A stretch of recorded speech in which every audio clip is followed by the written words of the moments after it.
Forgotten is such a sad word, isn't it?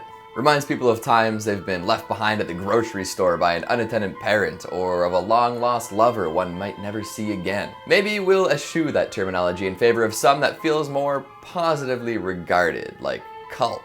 That's the stuff. And there's no genres out there that earn cult status quite like sci-fi and horror. So it makes sense that when combining the two, you'd find a few more lesser known gems. But for the sake of title continuity, we'll keep referring to them for a moment as forgotten. Hello horror heads, and welcome back to the Scariest channel on YouTube, Top 5 Scary Videos. I'm your horror host, Keegan Hughes, and today we'll be counting down the top 5 scary, forgotten sci-fi horror movies, part 2. Before we get going, make sure to give this video a big thumbs up and subscribe for more galactic gore.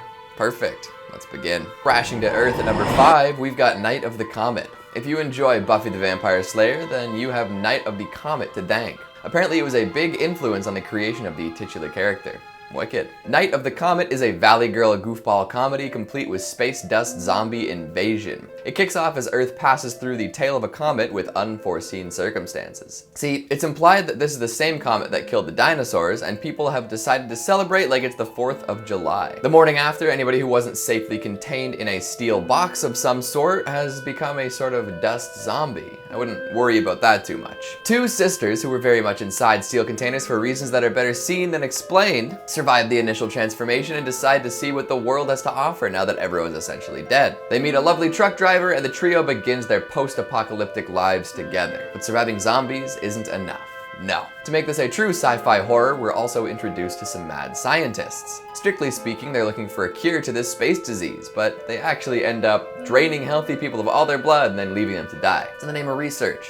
Science. Yeesh. Night of the Comet is a classic cheesy B-movie romp. It's packed to the brim with cliches and nonsense situations, but it's done with love and a sense of levity. You get a shopping mall montage a la Dawn of the Dead, but this time it's more actually shopping than survival. We've got a smattering of callbacks to classics through clever and on-the-nose addition of a movie theater set piece. And we get, as previously mentioned, a lovely mad scientist or two. It's just a lot of fun, okay? Coming in at number 4, we've got Virus. Hey man, the trendy thing to do right now is to watch virus movies, right? See what writers and directors predicted correctly and what they got wrong, maybe see that happy ending at the other end of the tunnel. Personally, I prefer to watch movies that don't make me think of a virus at all, but hey, different strokes for different folks. This post-apocalyptic Japanese sci-fi flick was the most expensive Japanese film ever made upon release. It was a Japan-America co-production, and for whatever reason, the Western release got about 40 minutes snipped, so look for the original if you can. Beautiful, poignant, and often heart-wrenching, it's not as goofy as some might make it out to be. After a mimic virus is accidentally released by Americans trying to prevent just that, it quickly spreads through Italy. Whatever virus this one attaches to gets amplified, and scientists quickly realize that that means the end for humanity. Starting as an outbreak movie, it transitions seamlessly into a disaster flick and a political thriller. World leaders do their best to prevent the spread as it becomes apparent that soon the global population will plummet. Eventually, most of the world has died off, and survivors from submarines and Arctic bases come together to repopulate the planet. Seems like a great solution until earthquakes threaten to set off nuclear warheads. Just one disaster after another, huh? I mean, if we can't look at that situation and say, thank goodness it's not us, then what can we do? Huge in its scope, Virus is tragic and beautiful. There are plenty of gory and corpse-filled scenes for all the hardcore folks out there too. Rolling in at number 3, we've got Splinter. Did somebody say low-budget fungus infection movie? No? Well, I mean, that makes sense. Why would somebody just say that at random? Well, now that we're on the topic, we might as well address it though. Splinter is a tense, enjoyable B-movie that doesn't get nearly enough attention. It kicks off with a couple of folks getting kidnapped by some drug-fueled rednecks, and after stopping at a gas station in the middle of nowhere, which is always a bad move, they realize that something is amiss. And by something, I mean an infectious splinter monster, and by amiss, I mean killing and devouring everyone it comes into contact with. It infects people by poking into their skin with its sharp pointy bits and working by sort of zombie rules. If it breaks skin or enters you in some other way, you're probably gonna turn. To add to this already difficult situation, dismembered infected parts can move around autonomously, and they are heat-seeking too. And the splinter things look pretty cool.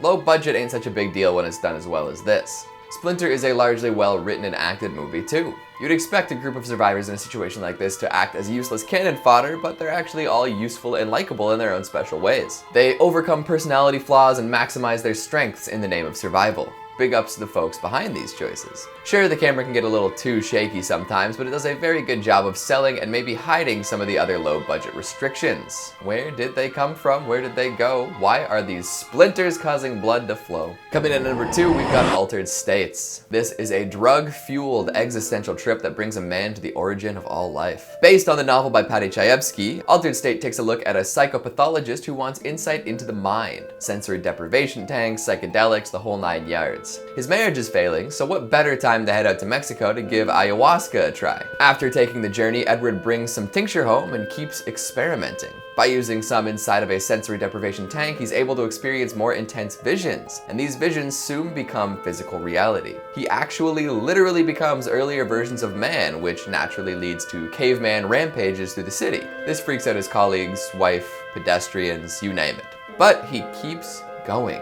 Again, in the name of science. Now, I don't want to spoil too much, so I'll pose a question instead. Given the ability to regress into literally nothing, would you let your consciousness rejoin the universe, or would you fight it and come back to reality knowing that there's more out there? Altered States is constantly wrestling with the origin of life by way of Dr. Jekyll and Mr. Hyde. Our scientist protagonist knows better, but he keeps coming back to the titular Altered States in order to experience the rush again. It's a fascinating exercise in pseudoscience with surprisingly crazy special effects. If you've ever wanted to see William Hurt run around as a deranged beige caveman, here's your opportunity. And at number 1, we've got The Hidden. Full disclosure, this flick did get a sequel. I know, how could I possibly say The Hidden is forgotten if 2 of them exist? Well, even with a cult following, I can't say too many people bring this one up these days, which is a travesty, but hopefully some more views will come after we discuss it. It's a frickin' slug alien intergalactic buddy cop movie.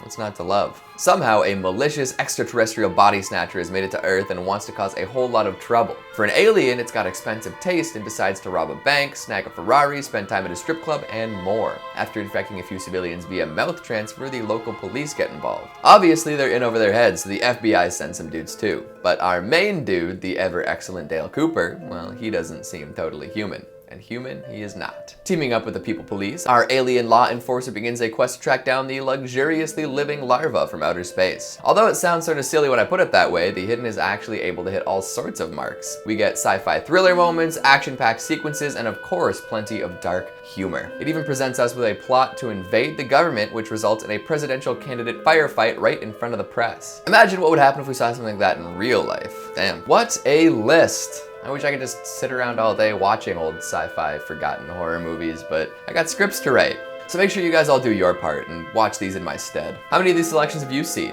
Are there any other sci-fi horrors that need to be reintroduced to the world? What's better, soft pretzels or crunchy ones? Make sure you let me know down in the comments. Speaking of comments, let's take a look at some of your more minty ones from the last Scary Forgotten Sci-Fi Horror list. The Mimsicles asks, anyone remember the movie Virus with Donald Sutherland, Jamie Lee Curtis, and William Baldwin? That one fell under the radar, it's pretty good. Another virus flick, a classic too. Maybe it'll make part 3.